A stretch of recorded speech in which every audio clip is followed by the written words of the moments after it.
Ce mardi 13 mai 2025 sera diffusé sur France 5, le documentaire Alcool au féminin.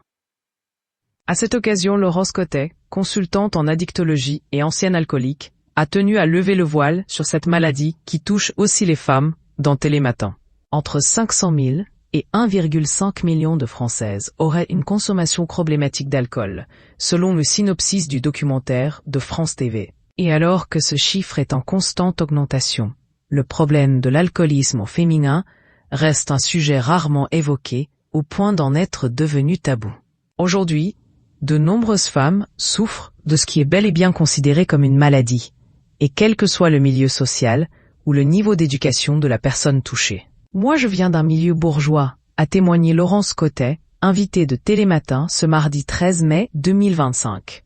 Devenue consultante en addictologie et fondatrice de l'association Janvier Sobre, elle a pourtant connu l'alcoolisme pendant de nombreuses années.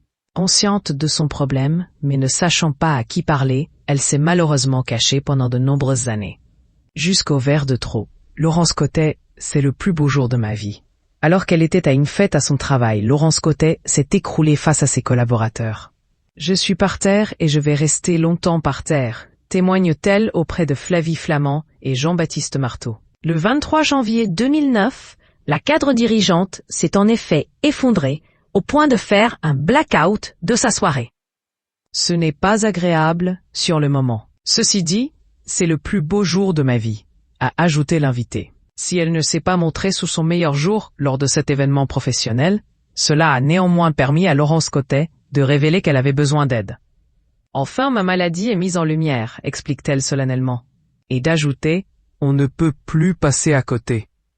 On est obligé de faire quelque chose, car si elle avait déjà tenté d'en parler à des collègues ou même à son médecin, personne n'avait pris son problème d'alcoolisme au sérieux. Comme s'il ne pouvait pas exister chez les femmes, et encore moins les femmes mariées et à la carrière professionnelle stable et accomplie. Ça faisait des années que j'étais consciente de mon problème d'alcool, mais je pensais être seule, a-t-elle livré en regrettant le tabou instauré autour de ce sujet.